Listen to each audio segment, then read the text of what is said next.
Thank you for being here. We're going to open up today's press conference. Front row, middle. Dave Little, 24/7 Sports. Hi, Ryan. When you reviewed the film of the offensive line and talked with Coach Bry and Coach Phil, but unsure, like what did you like, what didn't you like, and were there some miscommunication issues there? Yeah, I'm not going to get into like crazy details on it all, but I felt like they needed to play better in the run game. I think we were only 50% efficient overall on first and second down running the ball, so that's not good enough. They certainly did give us some things that maybe we weren't expecting, but even when they did, I didn't think we handled it as well as we could have. So getting back to work on that this week.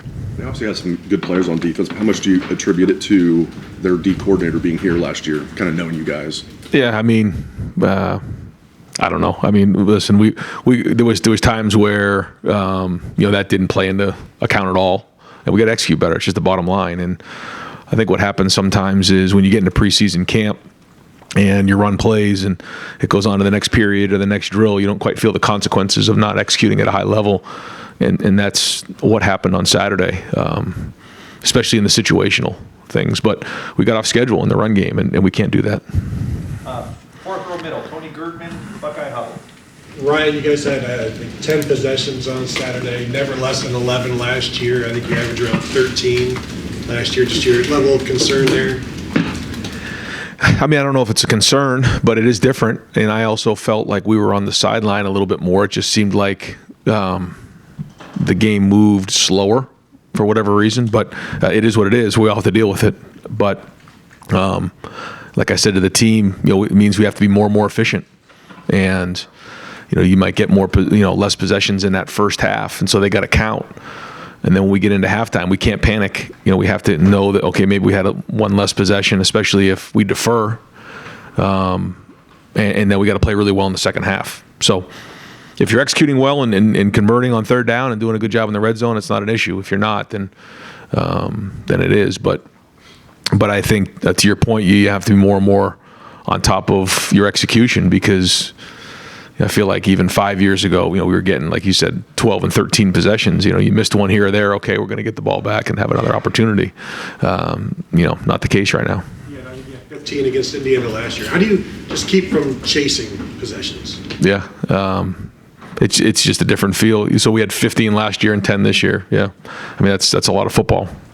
But it is what it is, and so we have to do a good job of executing early, because that's going to determine the outcome of the game probably more than in the past because of the new rule. So, it doesn't matter when you're executing. So that's what we're going to focus on. Right next door, Pat Murphy, 24/7 Sports. Ryan, you mentioned it, I think it was media days, that you wanted to make sure that you couldn't look down at your stat sheet and see that Marv wasn't getting the targets and whatnot. And I think he had 8 targets. I assume you included Mecca with that. How do you, other than just passes on target, not dropping balls, get them more involved in the offense going forward? Yeah, I mean, I think it was 8 targets, and there was a couple other things that we had designed where maybe they took him away, which is going to happen, and then that's where guys like Cade and Julian are going to have to step up, because that is going to happen this season. But we're going to continually find ways to be creative and try to get him the ball. I thought we did do that. We targeted him some. If we connect on a few of those and the touchdown and a few of those, you probably feel a little bit different coming out of the game. But again, with the number of plays, I think we threw it maybe 36 times in the game. He wasn't in the last drive. We're just gonna have to really be on point, and I think that's probably the overall sentiment right now, is that you just got to make sure everything's really efficient, everything's really thought out. But teams are going to take him away too. So when that happens, that's part of where other guys got to step up. And when we've been at our best, when we had, we've had weapons all over the place, other guys have stepped up so that they can't just take one guy away. Right next door, Brendan Gulick, Buckeyes Now. Coach, I assume when you sat down with Kyle, there's some feedback that you give him, and I assume you ask him for some self-assessment. How did he seem about the way you performed?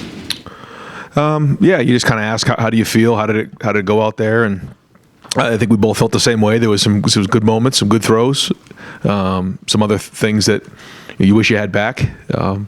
When you look at first-time starters here in the past, I mean, that was probably similar. Would have liked to seen him get more snaps. Like to see Devin get more snaps in the game. That didn't happen just because the number of plays it just didn't quite get over 70. You'd like to get into that area, but I think that there was a lot of things to learn from, but also some good plays as well. So it was good enough to win in this game, which is the most important thing. And that's not just Kyle. It's the offense across the board. It won't be good enough moving forward to reach our goals. On the defensive side, Sonny Styles played a lot, and it felt like he was in lots of different places on the field. How do you see his role evolving? Is he more of a defensive back? Is he more of a linebacker? Do you want him to be sort of a combo in that regard? Yeah, you like to have him on the field a lot because he can do so many things. If you get to the point where he can't do one of the job responsibilities well enough, then that's when you have to sub in, either a nickel or a bigger guy. But when he can do, both of those things well, can cover, can blitz, can fit the run, then that gives you so much more flexibility and gives Jim the opportunity to now not have to do as much subbing. We do have really capable guys there. Cam Martinez and Cody Simon are ready to go, and so we'll use those guys. They're weapons for sure. But Sonny gives you that versatility. Right in front of him, Andy Anders, 11 Warriors. Yeah, it seemed like you guys threw out a lot of different formations, a lot of different tactics on the offensive side, whether it was the two-back stuff, whether it was 5 receivers with Xavier. At this point in the year, is it, I guess as the year progresses, I'm asking, is it going to be more of rolling through a lot of those things, or are you throwing a lot of different things out there to try and find an identity for the team? Yeah, I think that, I think we have an idea of what our identity will be on offense, but at the same time, every year is different. We have multiple backs, we have multiple receivers. We know where we need to be as the season goes on. We have different quarterbacks this season. So, we want to look at different things and see where it goes. I think we learned some things on Saturday. So we'll start to go down different paths. But, having different groupings out there does bring a lot of benefit on offense. And so we'll keep looking at those things and, make sure that we're doing it. But ultimately, it comes down to execution. And if we're doing too many things, we can't execute them well enough, then, then we got to cut back. Right in front of him, Stephen Means, Cleveland.com. Right, I think there were 2 situations where it was a 3rd and 2, and you ran it, and then you didn't get it, and then you throw it on the next play. The first time you get it, and the second time is the interception. Obviously, you're not going to give me the entire game plan here, but when you're in those situations, those 3rd and short situations, or even 4th and short situations, what goes into whether you're going to run it or you're going to pass it? Well, I think both of those, again, not giving away too many things, but both of them were 3rd and 2 or a really long one. And I felt like, if you can get to 4th and 1, then you can run it again. But when you call it on 3rd and 2, when you get 0 both times, and now it's 4th and 2, which I believe it was at least a long one, you don't have a lot of confidence that you're going to get 2 yards. And that's really what it came down to. So, I guess, why not just run the 4th down play on 3rd down, I guess, is what? Well, we have to establish the run here, and we have got to get downhill. We got to move people, and we got to be physical. We can't be relying on the pass all the time. That's just not the way we're going to be here. So, at some point, you got to get up there, draw a line in the sand, and say, we're going to move people. Now, didn't happen. So, that's why we got to do a better job this week. Second row right, Bill Landis, Rivals, the podcast. Ryan, is your quarterback plan the same this week? Start Kyle and try to get Devin in if you can. Yeah, yes, but try to get Devin in more. And as the week goes on, we'll continue to evaluate it based on how they practice. But yeah, I would have liked again to get Devin in the game, but like I mentioned after the game, I want to do what was best to win the game at the time. That was the first goal. I felt like that was the right thing to do. A little bit was gut, quite honestly. I can't sit here and tell you the analytics and the right way to do that, but this week would love to get Devin in some more. So I guess I'm just trying to clarify maybe then the situation, because I think the impression going into Saturday might have been this competition is carrying into the season. We're going to let them both play, and sort of how they perform on the field in games is going to decide ultimately who is the starter long term. Is that not the case? Is it to Kyle is the starter, and you're going to try to play Devin when you can? Yeah, I'm trying not to get draw too many hard lines when it comes to this right now. Honestly, I talked to the guys about saying that, our goal is to be a really good quarterback room and win games. And then as these, first few games start to develop, we get a better feel for what that looks like. learned some things about Kyle on Saturday, saw some things that were really good, saw some things that he's got to improve on. Again, disappointed that we couldn't get more on the field with Devin, but hopefully this week we can and continue to evaluate it. But Kyle will start again this week, and then we'll keep going from there.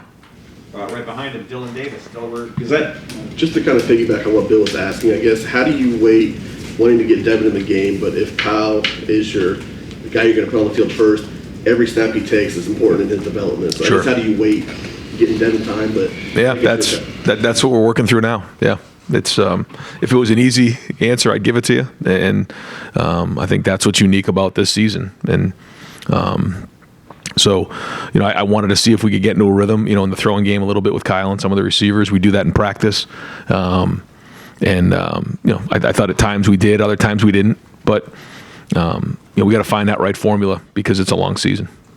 Right behind him, Andy Backstrom, Letterman Row. Ryan, you talked about not wanting to be reckless in week one, getting out of there with a win. When do you flip that switch from being conservative, like you said, to being more aggressive? Does that happen in week 2, week 3, or does that happen later in the season? Yeah, I think that's a good question. It's probably the art of coaching is figuring that out and figuring how much and how aggressive we can be. I think that's trust over time has a big part to do with the quarterback. It has a lot to do with the offensive line. I think that the more trust that we all have in them, the more we can let it rip. But my job is to make sure we win games here. And when the defense is playing well, and we have some inexperienced guys in there, you got to make sure you do what's right and make sure you get on that plane with a win. It's not always pretty, not always fun, frustrating at times, but at least we get to check that box. Now we got to identify the areas we got to improve on. Right behind him, Cameron Teague Robinson, the Athletic. Ryan, Chip has done a little bit of everything between his time here and at Arizona State, and then Saturday you put him out there as a lead blocker at times.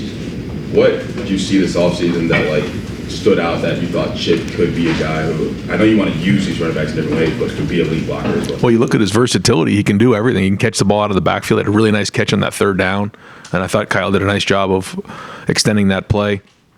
He's big and strong. He can block. You saw him as an insert fullback. I say fullback.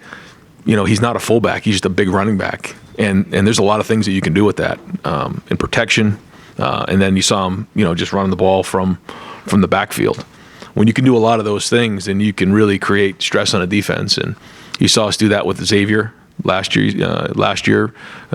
You saw us do that in the third down at the end of the first, second half. We'll continue to build on those packages. And the more versatility you have, just like Sonny Styles, those guys, those hybrid kind of guys, they give you a lot of things. And so excited to see where that goes. I think the one thing we just always have to be careful of is, when those guys can do a lot, you can do a lot too.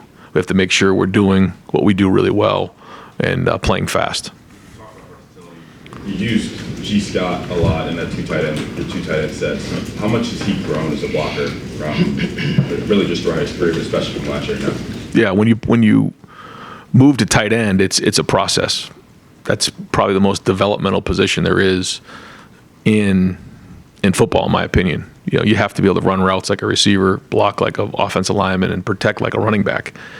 And he invested when he made that move. He knew it was going to be a 2-year investment, and that wasn't easy for him. But he's put the work in.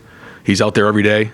He works really hard in practice, and he deserves to be on the field. I think he played maybe 25 snaps or something like that, and so that was the first time he's played that many snaps. And that's a new feeling for him that he's evaluating and figuring out the things that he needs to improve on. But it was a start for him. Far right, Adam King, WBNS 10 TV. Coach, you kind of going off what Andy said, the aggressiveness, not just in the play calling. Obviously, with the young quarterback, you don't just want to be throwing into one-on-one coverage and hoping that it lands with Marv. But when do you hope for a quarterback to start taking those shots and trusting his receivers? Well, I mean, we threw some that we missed, and I think if you connect on those, you're probably more likely to call more and you get in a rhythm. When you don't, you kind of look up and it's an incomplete pass and the clock's not running, and you need that thing to run to make sure you're leaving with a win. So I think it's a little bit of this, a little bit of that, and I think if we can be on schedule running the football and getting 4 yards and being in 2nd and 6 as opposed to 2nd and 10 or 2nd and 9, that makes a big difference as well. So I think it all goes together with the execution, and I think the more our guys work and the more we play, certainly the more aggressive we'll be. You talked about the clock running. Just what were your thoughts kind of during the game when you would look up and see how fast the game was moving? Yeah, I had an idea. We talked about it before the game as a team, but you feel it. You do. And so you just got to handle it and have a plan for it. Front row, or right in front of them, Clay Hall, WSYX. Are you fortunate to have two FCS teams here now and maybe get some of the kinks out or start to stick your chest out, get in a rhythm of some sort? I think we only have one, right? Correct. Yeah. Yeah.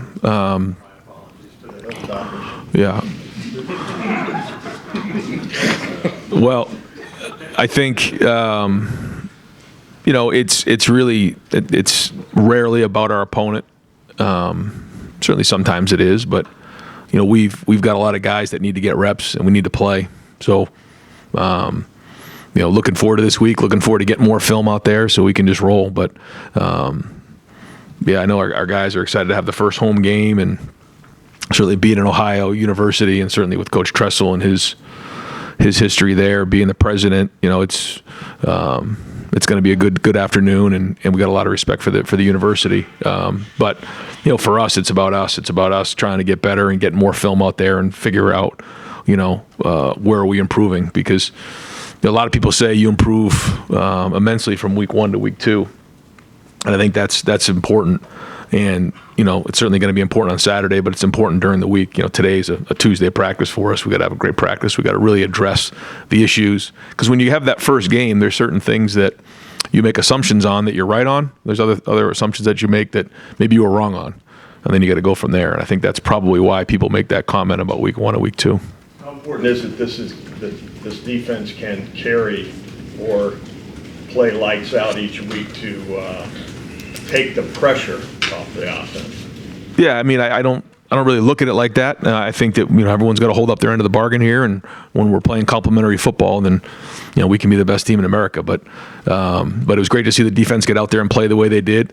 Certainly have bigger challenges coming, but it was a great start. And anytime you can hold a team to 3 points when they're running an offense that you hadn't prepared for, great job, great start. And I think you can see what I saw during the offseason when I came in and said, I'm seeing these guys fly around. You're seeing length, you're seeing speed, and just playing more decisive. And that happened on Saturday. So it was just a start, but we'll go from there. Right in front of them, Dom Tiberi, WBNS 10 TV. Coach, how tough is it? There's only one way to get game reps, and that's playing in the game. And, as you have said, this is kind of uncharted waters with these two quarterbacks. Yeah. How do you get obviously they got to get the confidence and they got to get it. Are you seeing that with Kyle right now? You want to see it with Devin. And how long till traditionally do you think the game starts to slow down for them? And where is their confidence level right now? Well, I think it takes a little bit of time when you're seeing things that are in real time, and you're actually getting hit in the pocket, and everything becomes real. And it takes, I don't know how many reps. It's different for each guy. Some guys can step right in and it just kind of goes quickly. Other guys, it takes more time. I think each guy is unique. I think both guys, feel like they can run the offense. I think both guys want to play, and so I think that the confidence of that is great. They just really haven't done a lot of it, so I think that's just the missing piece. Front row right, Austin Ward, Rivals, the podcast. Brian, you said something really interesting about the leap maybe from week 1 to week 2, which could be wrong assumptions. Are there any of those you feel like you saw on Saturday? Wrong assumptions that you had? Oh yeah, definitely. Yeah, I mean it's like that every year. You go into the first game and there's certain things that you think that are going to happen that don't happen, or you think that aren't going to happen that do happen, and then you have to adjust from there. I mean that it's very very common for the first game, but yeah, there's definitely things out there that we learned on Saturday. What's the line between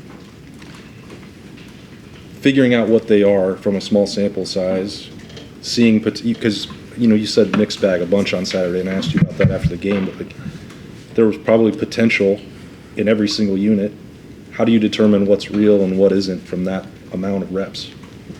Yeah, you go on your experience and what you see on the film, and you can't go off anything else. And what you see on film is what you are.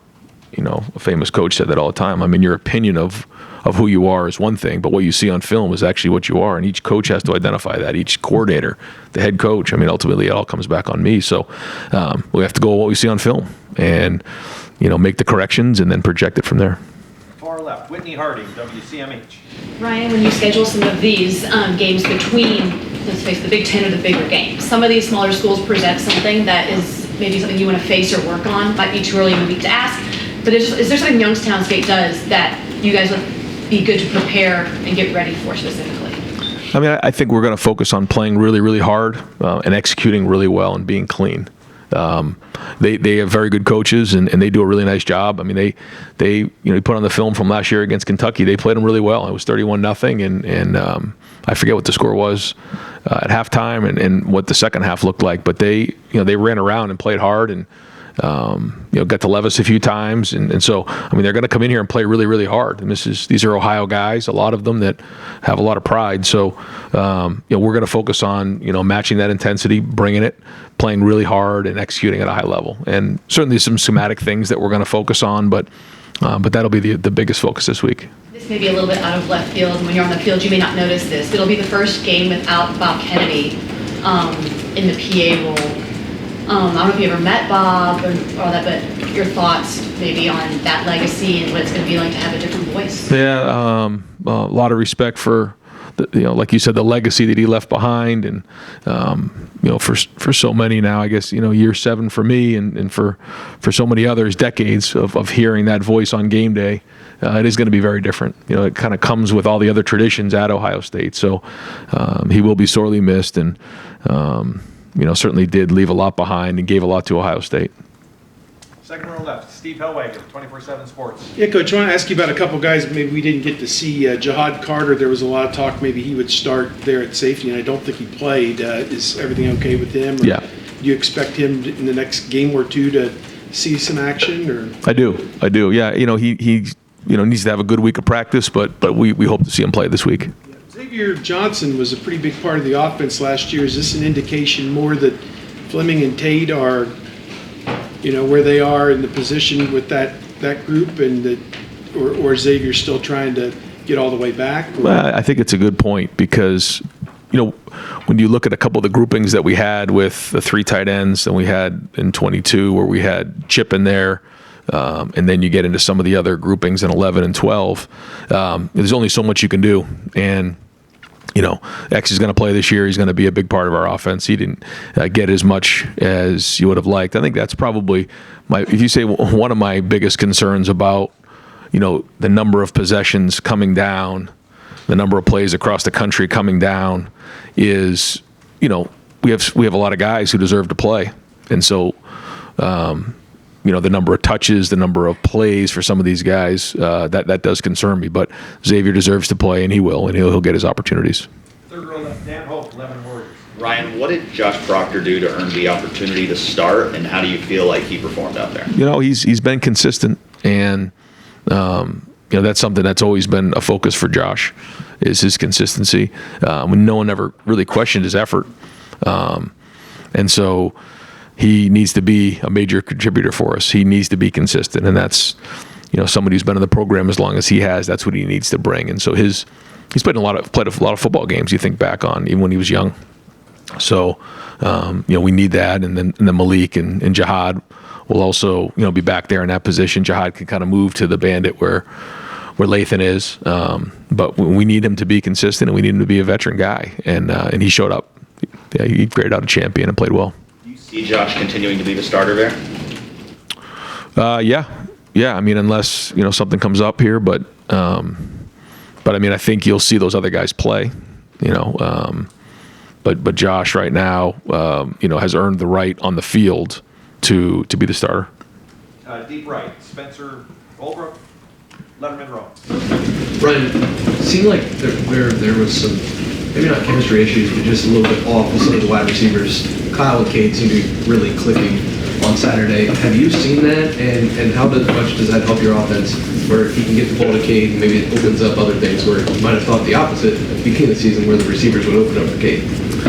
Yeah, I don't know if that's the case just in general what you said, but it seemed like that maybe was on Saturday for whatever reason. I think maybe that's because Cade's finding himself in some one-on-one situations. A couple of the ones he was down the field on a linebacker, and that's a good matchup for us. I thought he did a nice job in 1 3rd down, or I think it was in the 2 minute. He really wiggled free and created some separation. That's been an emphasis for Cade, but I don't think that's something that we've seen consistently over preseason camp, where there's more chemistry there than anybody else. I just think that presented itself in the game. He seems to be running really crisp routes. Have you seen that develop? It seemed like last year he was really focusing on that, and this year, like Saturday especially, he looked very crisp. Yeah, it's been a huge emphasis for Cade. He wants to be versatile, and we know that he's going to be in one-on-one situations a lot on 3rd down. It's been a major emphasis about, like you said, getting down the field with more urgency, big strides, crisp with his routes. And he's a big target. That's friendly for a quarterback. So if he can create enough separation and play big, then that's going to help us on 3rd down especially. But that has been an emphasis for him in the offseason. Second row middle, Nathan Baird, Cleveland.com. Did anyone on the offensive line grade a champion on Saturday? Yeah. I believe it was Josh Fryer. Just one out of the 5 graded champion. You knew that there was going to be an adjustment period for Josh Simmons coming to this level. You kind of evaluate what you saw from him specifically and what needs to be better going forward. Yeah, again, the word is consistency. He did some good things. You can see it. You can see the athleticism, but just not consistent enough for what we need. It seemed like there were times when I know you want to run a lot of 12 anyway, but the way you guys were using that at times maybe to help fortify that a little bit. How much of that can you do while also being true to what you want to be as an offense? Is there a point where you have to stop doing that? I don't know if we'll ever stop. We've always had 12 as part of our package, but you saw a little bit of 13 and 22 in there. Really trying to establish running downhill. Didn't quite get exactly what we wanted there, but so there were some good things in there. We hit the 3rd down, 2 touchdown runs, I believe it was, and we know, in the red zone and short yardage, we're going to need those runs. So, and then we also, spread it open in a bigger set. Tried to get Marvin in a one-on-one. We didn't connect on it, but we did get the one-on-one that we wanted. Just didn't execute it well enough in the red zone. But yeah, I think you have to evaluate all those things. What is the best personnel groups moving forward? And just because it's something we've done in the past doesn't necessarily mean it has to be the same moving forward. But we're not going to bang our head against the wall either. Right in front of him. Bill Rabinowitz, Columbus Dispatch. Yeah, you mentioned assumptions. Austin asked you about it. Are you willing to specify what maybe those assumptions were that you? Yeah, I'd rather not. Yeah, I'd rather not get into it. Okay. Yeah. Now, let me ask you more about the offensive line. With those 3 new starters, you probably knew it's going to take some time. Practice is practice. Were you overall disappointed in what you saw? Or when you watched it, did you think, okay, these are fairly correctable, easily correctable things, or think, okay, we got a real issue here? Yeah, I don't see anything on the film that isn't correctable. Like guys just getting flat out beat or not good enough. So that is the most encouraging thing. I think they are things that can get corrected. Would have loved to see better execution, but the things that we've seen there are all correctable. His first start, what would you want to say about it? Not bad. Yeah. I mean, I was encouraged overall. He did not grade out a champion, but for the first road game at center with everything going on, I thought he called a decent game. There was a couple things that were a little funky in there, but overall was okay. And now you get that first game under your belt. Hopefully, now moving forward, you can really focus on, now what really matters as opposed to, the question marks of your first game. What is that all going to feel and look like? And we'll wrap things up with Tim May on 3, Letterman Row, Tim May podcast. Thanks, Jerry. Ryan, as you sit here right today and you're thinking about that, we're dissecting this game like you wouldn't believe, but it appeared that Kyle didn't have I'd call a full leash maybe from a read standpoint, because you could look at Marvin Harrison Jr. breaking wide open down the seam, and Kyle still threw the ball to the left, where the safety had jumped. Then there was that time when you guys were at the goal line and Marvin's one-on-one with a corner and everybody else is way over here. Y'all still ran the ball or whatever it was on that play. I think you came back with the fade the next play, but it got broken up. But I guess how short of a leash was Kyle on in terms of reading and throwing the ball where the guy's wide open and or changing a play?